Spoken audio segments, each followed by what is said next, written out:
이 세 가지가 다 작동이 다 잘 될까요? 그런 게 어디 있습니까? 문제가 있어요.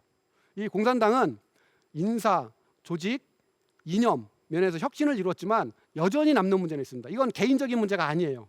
저는 조직적인 문제라고 생각해요. 그래서 바로 공산당 100년, 짧게는 공산당 개혁개방기에 문제점 어떤 것이 있었느냐, 이 세 가지를 살펴보려고 합니다. 첫 번째, 중국의 권력 구조는요, 우리 자유민주주의 국가인 대한민국과 달리 집중, 권력 집중 체제입니다. 그 이유는 공산당의 조직 원리가요, 민주 집중제이기 때문에 그래요.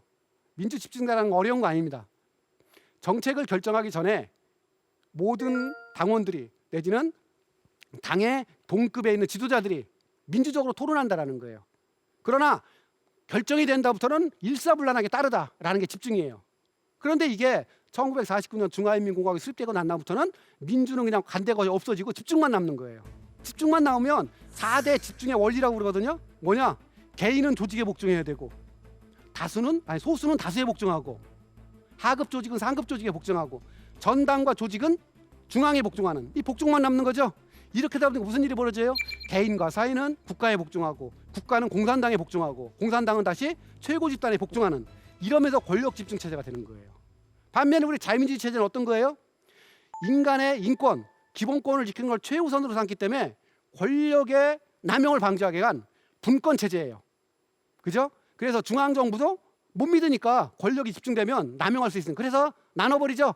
상권 분립, 입법, 사법, 행정. 근데 그것도 못 믿어요. 그래서 중앙 권력과 지방 권력을 나눠버리죠. 지방자치제. 자, 이렇게 해서 중국은 권력 집중 체제인데, 이러다 보니까 무슨 일이 발생해요? 부패가 발생하는 겁니다. 원래 권력은 누구 거예요? 국민 거예요. 그걸 준 건데 마치 당정 간부들이 내지는 정치 지도자들이 이걸 자기 사유 재산처럼 여기는 거예요. 그거를 가산제 국가라고 그래요. 막스 베버라는 독일의 사회학자가 쓴 말이에요. 정치 권력을 개인 재산처럼 하는 체제, 가산제 국가. 이게 부패예요. 인허가권 이런 거 하면서.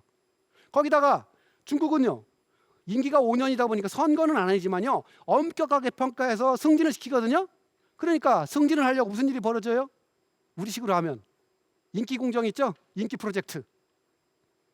국제유인은 하나도 하는데 뭐 컨벤션에다 이런 거 열고 막 땅 개발하고 이런 거 있죠? 중국도 그런 일이 벌어지기 시작하는 거예요. 진짜 필요한 삶의 질을 위한 그런 건 표가 안 나요. 티가 안 나니까. 이러면서 무슨 일이 벌어지느냐? 정작 돈 쓸 데가 없어요. 그래서 사회복지 문제라든지 교육, 환경 문제 이런 게 악화되는 문제가 발생해요. 이게 제가 볼 때는 최대의 문제점 중에 하나예요. 이걸 어떻게 해결할 것이냐. 두 번째로는 국민이 참여할 수가 없어요. 다당제도 아니죠. 선거도 없죠. 그러니까 우리 뒷동네에 엄청난 공해를 유발하는 공장이 있었는데 쓸 때까지 몰라요. 쓸 때 기공식 할 때 어떻게 해요? 가서 시위하는 거예요. 그걸 정치학에 있는 용어예요. 길거리 정치예요. 그러면서 하루에 400건에서 500건의 소요가 발생하고 있어요. 참여할 수 있는 방법이 없어요. 거기다가 당정 간부들을 감독할 방법이 없어요. 유일하게 당내 감독이에요.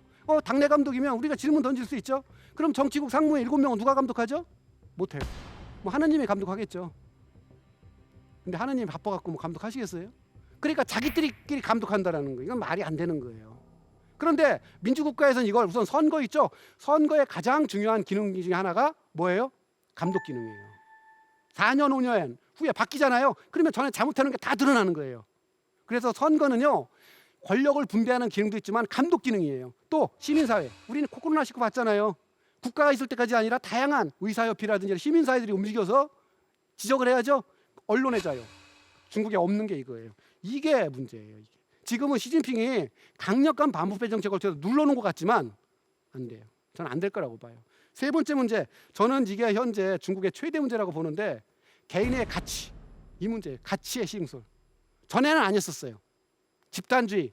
근데 개혁개방 이후에 물질 만능주의가 퍼지기 시작하면서 기존 가치관이 붕괴됐어요. 그래서 중국에서는 그런 말이에요. 세 가지가 없으면 힘들다.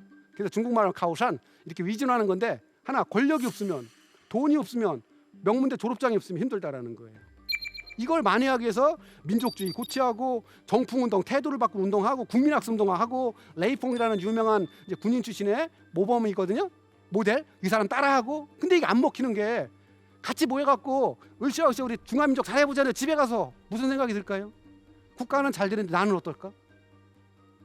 내가 사는 이유는 뭘까? 이걸 주지를 못해요. 저는 민주주의 만능론자가 아니거든요. 민주주의 만능론자가 아니지만 민주주의가 필요한 이유가 바로 이겁니다. 나의 가치, 내가 인간으로서 존엄성, 이걸 인정받는 거예요. 과연 중국에서 저는 시진핑 총석이 개인을 포함해서 그 누가 안전할 수 있을까요? 권력을 다 놓고 물러났을 때. 또 지식인, 언론인, 여기 방송인, 자기가 하고 싶은 얘기 마음대로 할 수 있는 사람 몇 사람이나 될까요? 쉬운 문제가 아닙니다. 이걸 어떻게 만들 것인가? 새로운 가치관을 수립할 것인가? 그리고 이게 있어야 중국인들뿐만 아니라 외국도 중국을 존경할 수가 있어요. 자국민도 보호하지 않는데 외국인을 보호해 주겠어요? 당연한 거잖아요. 자국민을 아껴야 외국인도 아낄 거 아니에요.